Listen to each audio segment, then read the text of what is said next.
ভূ রাজনৈতিক কারণে আধিপত্যবাদী সাম্রাজ্যবাদী অপশক্তি আমাদের পেছনে লেগে আছে। দেশের মধ্যে অনেক ধরনের অপশক্তি লেগে আছে। তারা গণতন্ত্রকে বিঘ্নিত করতে চায়। তারা প্রতি মুহূর্তে এই সংকট তৈরির চেষ্টা করবে। যার জন্য আমি বরাবরই বলে আসছি যে ন্যূনতম গণতন্ত্রের পথে যাত্রা আমরা শুরু করছি, যাতে করে ভালো গণতান্ত্রিক পরিবেশ আমরা চাই। তো এইটা আসলে নির্ভর করবে আমাদের সরকার ব্যক্তি গোষ্ঠীর স্বার্থকে বাদ দিয়ে জনগণের স্বার্থে প্রধান ভূমিকা পালন করতে পারছে কিনা এবং বিভিন্ন বিষয়ে জনগণেরকে ঐক্যবদ্ধ করে সিদ্ধান্ত নিতে পারছে কিনা। সেইটা যদি না করে, যে অপশক্তির কথা বললেন, তারা কিন্তু বরাবরই চেষ্টা করবে অপতৎপরতা চালানোর জন্যে এবং আমাদের গণতন্ত্রের ধারা ব্যাহত করার জন্যে। সেটা যে কোনো সময় চালাইতে পারে, আমরা অনেক কিছু নাও জানতে পারি। পাকিস্তান থেকে যুদ্ধ বিমান ক্রয়, তুরস্কের ড্রোন কারখানা এবং চীন থেকে জেট ক্রয়ের বিষয়গুলোকে আপনি কিভাবে দেখছেন? হ্যাঁ, প্রথম কথা হচ্ছে, ঠিক যে মুহূর্তে আমরা আলোচনা করছি আর্থিক সংকটের কথা শুনছেন না? আমার দেশ একটা আর্থিক সংকটের মধ্যে আছে। এটা এই সরকারের কারণে না, আগের বিগত দিনের সরকারের কারণে, অন্তর্বর্তীকালীন সরকারের সময় এই জটিলতা আরও বাড়ছে। আমাদের বর্তমান সরকার অর্থমন্ত্রী বলছে 3 বছর সময় লাগবে। তাহলে যখন এই ধরনের একটা সংকটে আছি, 3 বছর সময় লাগবে, তাহলে আগে আমার কাজ কোনটা? জনস্বার্থ। তো জনস্বার্থ কি আজকে জেট ক্রয় আর ড্রোন? না, আগে এইটা নজর দেওয়া উচিত। কিন্তু সরকার এটা নজর না দিয়ে ওই যেটা করছে, এগুলো হচ্ছে বিভিন্ন দেশকে খুশি করা এবং আমাদের দেশের অর্থ দিয়ে তাদের বাণিজ্য সহায়তা করা। আমার মনে হয় এই সমস্ত জায়গা থেকে শাসক গোষ্ঠীর সরে আসা উচিত, না হলে এইটার ফল সব মিলিয়ে ভালো হবে না। আপনি কি মনে করেন বাংলাদেশের গণতন্ত্রের যাত্রা বিঘ্নিত করতে অন্তরালে কোনো ষড়যন্ত্র চলছে? দেখুন, আমি সুনির্দিষ্ট কোনো তথ্য তো আমার কাছে নাই, সে অর্থ বলতে পারবো না। কিন্তু মনে রাখবেন, আমরা বহুদিন ধরে বলে আসছি, অন্তর্বর্তীকালীন সরকারের সময় বলেছি, নির্বাচিত হওয়ার পরে এই সরকারকে বলেছি, এখনও বলছি যে আমরা দীর্ঘদিন গণতান্ত্রিক ধারায় ছিলাম না। আমাদের গণতান্ত্রিক ধারা রক্ষার জন্য প্রতিষ্ঠানগুলো গড়ে ওঠে নাই। ভূ রাজনৈতিক কারণে আধিপত্যবাদী সাম্রাজ্যবাদী অপশক্তি আমাদের পেছনে লেগে আছে। দেশের মধ্যে অনেক ধরনের অপশক্তি লেগে আছে। তারা গণতন্ত্রকে বিঘ্নিত করতে চায়। তারা প্রতি মুহূর্তে এই সংকট তৈরির চেষ্টা করবে। যার জন্য আমি বরাবরই বলে আসছি যে ন্যূনতম গণতন্ত্রের পথে যাত্রা আমরা শুরু করছি, যাতে করে ভালো গণতান্ত্রিক পরিবেশ আমরা চাই। তো এইটা আসলে নির্ভর করবে আমাদের সরকার ব্যক্তি গোষ্ঠীর স্বার্থকে বাদ দিয়ে জনগণের স্বার্থে প্রধান ভূমিকা পালন করতে পারছে কিনা এবং বিভিন্ন বিষয়ে জনগণেরকে ঐক্যবদ্ধ করে সিদ্ধান্ত নিতে পারছে কিনা। সেইটা যদি না করে, যে অপশক্তির কথা বললেন, তারা কিন্তু বরাবরই চেষ্টা করবে অপতৎপরতা চালানোর জন্যে এবং আমাদের গণতন্ত্রের ধারা ব্যাহত করার জন্যে। সেটা যে কোনো সময় চালাইতে পারে, আমরা অনেক কিছু নাও জানতে পারি। জুলাই নিয়ে মেহের আফরোজ শাওনের নেতিবাচক মন্তব্যকে আপনি কিভাবে মূল্যায়ন করবেন? না, প্রথম কথা দেখেন, আমি মনে করি আমাদের সবার সহনশীল থেকে কথা বলা দরকার। একটা মনে রাখবেন, একটা সময় মুক্তিযুদ্ধ আমাদের শ্রেষ্ঠ অর্জন, এর সাথে কারোর তুলনা চলে না। মুক্তিযুদ্ধকে কেউ বিতর্কিত করতে চাইলে সে বিতর্কিত হয়ে যাবে। কিন্তু এটা মনে রাখা দরকার, মুক্তিযুদ্ধের চেতনার নামে কেউ যদি ব্যবসা করে, তার পরিণতি আমরা দেখেছি, সেইটা ভালো হয় না। জুলাই একটা গণ অভ্যুত্থান সংঘটিত হয়েছে, এর আগেও তো আমরা 90-তে গণ অভ্যুত্থান করেছি, 69-এ করেছি। সুতরাং এই গণ অভ্যুত্থানের পরে এইটাকে নিয়ে ব্যবসা তো হয় নাই।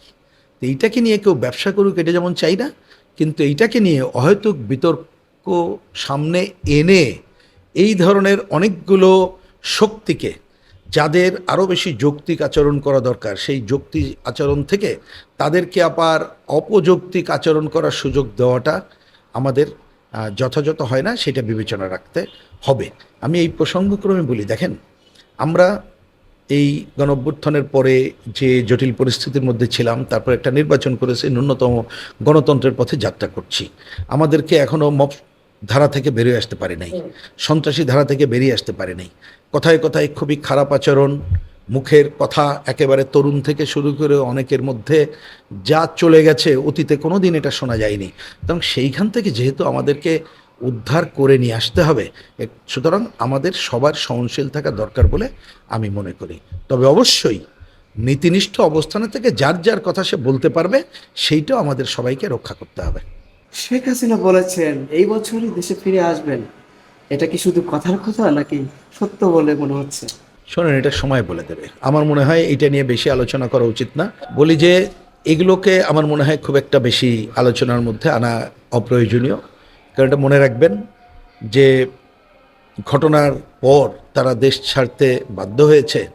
যদি আমরা আমাদের গণতান্ত্রিক ধারা অব্যাহত রাখতে পারি, জনস্বার্থে বর্তমান সরকার সহ রাজনৈতিক দলগুলো আচরণ করতে পারে, তাহলে দেখবেন অনেক অপশক্তি সুযোগ পাবে না। সুতরাং আমি মনে করি আমাদের সেই দিকেই নজরটা দেওয়া দরকার।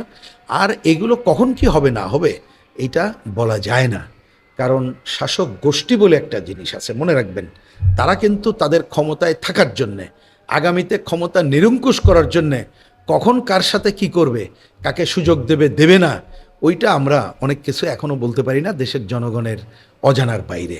আরেকটা জিনিস মনে রাখা দরকার, আমরা কিন্তু দেখলাম অতীতের যে কোনো সময়ের তুলনায় আমাদের দেশের উপরে দেশি বিদেশি আধিপত্যবাদী শক্তির তাদের ভূমিকা আরও তীব্র থেকে তীব্রতর হচ্ছে। অনেক কিছু আমাদের উপরে যেন নির্ভর করে না। তা সুতরাং আমরা যদি জনগণের ঐক্য গড়ে তুলে নিজের স্বার্থে গণতন্ত্রের যাত্রা ঠিকমতো না করি, তখন কিন্তু ওই শক্তির উপরে নির্ভর করবে কখন কি হবে।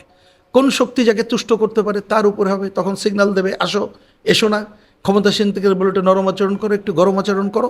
সুতরাং আমি মনে করি এই আলোচনাকে খুব একটা গুরুত্ব না দিয়ে আমাদের গণতান্ত্রিক ধারা অব্যাহত রাখা দরকার। এবং বর্তমান যে সরকার আছে সেই সরকার জনস্বার্থে যদি সকল কাজ করে তাহলে এটা অত বেশি আলোচনার মধ্যে থাকবে না। কিন্তু জনস্বার্থের বিরুদ্ধে যদি সরকার যায়, তখন কিন্তু দেখবেন অনেকে অনেক ধরনের সুযোগ পাবে এবং তখন অনেক অপশক্তিরও নানা ধরনের সুযোগ সৃষ্টি হবে। আমি আশা করব সেটা বাংলাদেশে যাতে না হয় সেই প্রচেষ্টা আমাদের সবার অব্যাহত থাকবে এবং গণতন্ত্রের পথে যাত্রা যেটা আমরা করেছি এই যাত্রা আমরা অব্যাহত রাখতে পারব।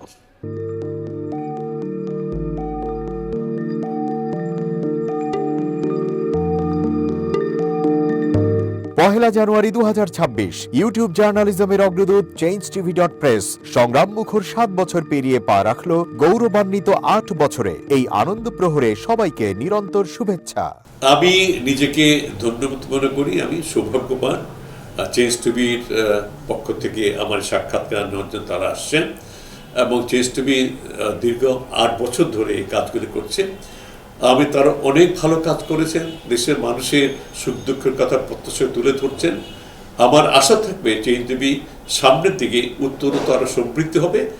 একটাই শুধু আমাদেরকে উপদেশ দিতে চায় তাদের কাছে, সেটা হচ্ছে সত্য কথাটা মানুষের সামনে তুলে ধরা, মানুষের ভিতরে কি চায় তাদেরটা তুলে ধরা, মানুষের প্রত্যাশা তুলে ধরা এবং মানুষের মধ্যে এই যে দেশাত্মবোধটা এবং সত্যবাদীটা এটা জাগরণ করে চেঞ্জ টিভির সামনের দিকে এগিয়ে যাবে। এবং যারা দেশের কথা চিন্তা করে এবং দলমত নির্বিশেষে যে লোকগুলো আছে তারা দেশের কথা চিন্তা করে, দেশের উন্নয়নের কথা চিন্তা করে, কোনো পক্ষপাতিত্ব করে না, তাদের বক্তব্য দেশের মানুষের তুলে ধরা, এই কাজগুলি সামনে এগিয়ে নিয়ে যাবে, এটা আমার প্রত্যাশা। অনেক ধন্যবাদ আপনাদেরকে, দেশবাসীকে, দেশবাসী পক্ষে সবাইকে আমি ধন্যবাদ জানাচ্ছি। changeTV.press এক ফোঁটা হলুদ নেই। আমরা শুধু আপনাদের কাছে একটাই আবেদন করব, মিথ্যার পিছনে দৌড়বেন না, সত্যকে ধারণ করেন, সত্যকে জনগণের কাছে তুলে ধরেন। সেটা যতই কঠিন হোক না কেন পিছপা হবেন না, ভয়ের কোনো কারণ নাই। আল্লাহর সাথে থাকেন, আল্লাহ আপনাকে সাহায্য করবে। কোনো মানুষের কাছ থেকে কোনো সাহায্য কামনা করবেন না। ধন্যবাদ।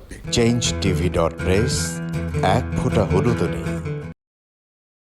হ্যাঁ, চেঞ্জ টিভি আমি বিশেষ কারণে দেখি সুযোগ পেলে, বিশেষ করে তোমার অনুষ্ঠানটা যখন হয় আগে পরে আমি দেখে থাকি, ভালো লাগে, উপস্থাপনা ভালো, মোটামুটি সব কিছু ভালো। আমি তাদের শুভকামনা করি এবং চেঞ্জ টিভি আমি আশা করি সবসময় নিরপেক্ষ, যেহেতু এই চেঞ্জ টিভিটা সংবাদ প্রচারের একটা মাধ্যম, সুতরাং সঠিক সংবাদটাই চেঞ্জ টিভি প্রচার করবে, এটাই আমার কামনা থাকবে তাদের কাছে, সেই সঙ্গে আমার শুভেচ্ছা থাকবে। changeTV.press এক ফোঁটা হলুদ নেই। সুপ্রিয় দর্শক, এই চেঞ্জ টিভি বিগত 7 বছর ধরে খুবই গুরুত্বপূর্ণ ভূমিকা পালন করছে আমিরুল মোমিনিন মানিক। উনি তো এখন বাংলাদেশে একটা ন্যাশনাল ফিগার হয়ে দাঁড়িয়েছেন। তিনি সত্যকে ধারণ করে আছেন, সত্য প্রচার করে, সত্যের প্রকাশ করে, সত্য ধারণ করে তিনি একটা পরিবর্তন আনতে চেয়েছেন এই সমাজে। আমি আশা করি এটাতে অনেকে উদ্বুদ্ধ হয়েছেন এবং এই চেঞ্জ টিভির ভূমিকা অন্যকে অনুসরণ করার জন্য আমি আবেদন জানাবো। একই সাথে চেঞ্জ টিভির কর্তৃপক্ষ এবং দর্শক শ্রোতাকে আমার ব্যক্তিগত দোয়া এবং শুভেচ্ছা রইল। change tv.press, এক ফোঁটা হলুদ নেই।